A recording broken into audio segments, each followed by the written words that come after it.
በቆጠቡ ኮንዶሚኒየም እየቆጠቡ የሚጠብቁን 100% ቆጥበው የሚጠባበቁን በዚህ ዓመት 100 ሺዎች ተጀምረዋል ይደርሳሉ ሲደርሱ የምናደርገው ቅድሚያ የሚገባቸው በእጣቸው መሰረት በመመራው ቤት የምተላለፍበት መመሪያ ቁጥር 3 2011 አለ በዛ አግባብ ቤቶቹ የሚተላለፉበት ሁኔታዎች አሉና እጣ ፈንታችን ምንድነው የምንለው ቤት እየለማ ነው ያለው ከዛ ቤት ውስጥ ተጠቃሚ እንደሚሆኑ 97 ብቻ ሳይሆን 2005ም ጭምር ተጠቃሚ የሚሆኑበት ስራ እየተሰራ መኖሩን ለማስታወስ ነው። ዘንድሮ ለኮንዶሚኒየም ተመዝጋቢዎች ቤት እንደሚሰጥና እጣ የሚወጣበት ጊዜም ይፋ ተደርጓል። በዚህ መሰረት የቤት ባለቤት ለመሆን ገንዘብ ሲቆጥቡ የነበሩ ዜጎችን ቅድሚያ ታሳቢ ለማድረግ መታቀዱን መንግስት አስታውቋል። ለዚህም ከተያዘው ዓመት ጀምሮ በመዲናዋ 100,000 ቤቶችን ለመገንባት ታቅዶ ዘርፈ ብዙ እንቅስቃሴዎች እየተደረጉ እንደሚገኝ ዋና ዳይሬክተሩ ተናግረዋል።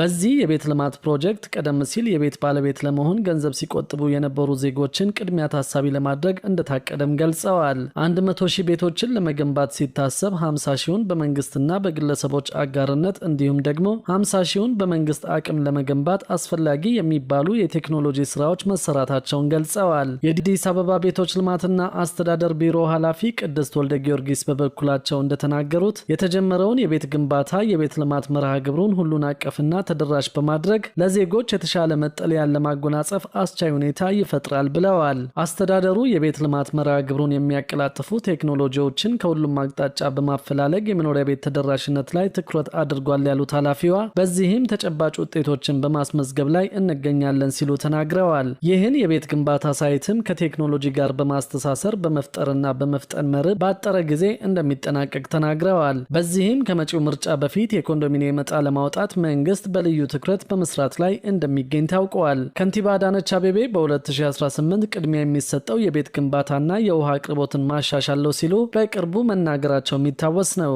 የአዲስ አበባ ከተማ ምክር ቤት ባለፈው ሐምሌ ወር ላይ ካጸደቀው 350.1 ቢሊዮን ብር በጀት ውስጥ ለቤቶች ልማት ዘርፍ የተመደበው 24.6 ቢሊዮን ብር ነው። መንግስት 1.5 ሚሊዮን ቤቶችን በአዲስ አበባና በተለያዩ ከተሞች ለመገንባት ማቀዱን ማሳወቁ ይታወሳል። ሰላም ጤና ይስጥልኝ እንደምንቆያችሁ ጊዜያችን ዛሬ ሰብዳይ የሚሆነው የ1997 እና የ2005 የኮንዶሚኒየም ቤት ቆጣቢዎችን በተመለከተ ይሆናል። በዚህም የአዲስ አበባ ቤቶች ኮርፖሬሽን እያስገነባ ካላቸው ቤቶች ውስጥ በእጣ እነዚህን አካላት አካታለሁ የሚል መረጃ አውጥቷል። ነገር ግን እንደ ቤት ፈላጊና እንደ ቆጣቢ አክቲቭ መሆናችንን በምን እናውቃለን? እጣ ውስጥስ ደግሞ ለመካተት ምን ያህል መቆጠብ አለብን? የሚሉትን መረጃዎች ይዤላችሁ መጥቻለሁ። ከዛ ፊት ግን ዩቲዩብ ቻናሌን ላይክ፣ ኮሜንት፣ ሰብስክራይብ በማድረግ ቤተሰብ ትሆኑ ዘንድ ጋብዛለሁ። እንግዲህ ኦልሞስት ከ13 ዓመት በላይ በቁጠባ ላይ ያላችሁ የቤት ፈላጊዎች አላችሁ። ነገር ግን አክቲቭ መሆናችንን ወይንም ደግሞ ሲስተም ላይ መኖራችንና አለመኖራችንን በምን ማረጋገጥ አለብን ለሚለው የመጀመሪያው ነገር ምንድነው? የምትቆጥቡበትን ቡክ ወይንም አካውንት ቁጥራችሁን ማወቅ አለባችሁ። ከዛ ደግሞ በዛን ጊዜ ስትመዘገቡ ያስገባችሁትን የስልክ ቁጥር በመያዝ ወደ አዲስ አበባ ቤቶች ኮርፖሬሽን በመሄድ ሲስተም ውስጥ መኖራችሁን ወይም ደግሞ አክቲቭ መሆናችሁን ቼክ ማድረግ ትችላላችሁ። ከቻላችሁ አካውንታችሁን እና ስማችሁን መናገር ትችላላችሁ። በዛ ማድረግ ግን ካልቻላችሁ በሰዓቱ ስትመዘገቡ ወይንም ካርዷ ላይ ያለች የስልክ ቁጥር አለች። ያችን ቁጥር ስትሰጧቸው ሲስተሙ ላይ መኖራችሁንና አለመኖራችሁን ሊያረጋግጡላችሁ ይችላሉ ማለት ነው። ስለዚህ በዚህ እጣ ውስጥ እካተታለሁ አልካተታልም የሚለውን ነገር መጀመሪያው አክቲቭሊ እየቆጠባችሁ ነው ወይም ደግሞ ሲስተም ውስጥ ተካታችኋል የሚለውን ማረጋገጥ ይኖርባችኋል። ይህን በዚህ መልኩ ማረጋገጥ ትችላላችሁ።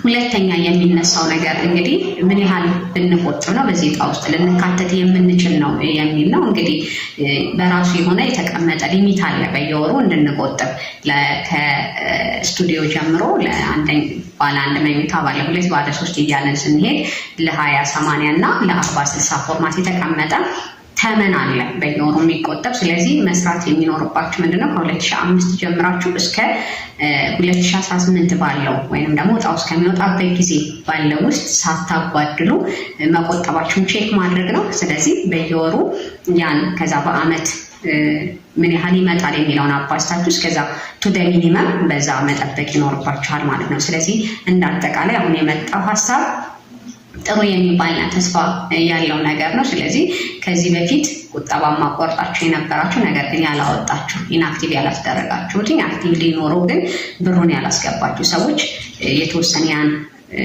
መሰረት በማድረግ ወይንም ደግሞ ከ2005 ጀምሮ አሊያም ከ1997 ጀምሮ እስከዚህ ምን ያህል ይጠበቅብኛል የሚለውን አትሊስት ሚኒመም ሪኳየርመንቱን ማሟላት ይጠበቅባቸዋል ማለት ነው።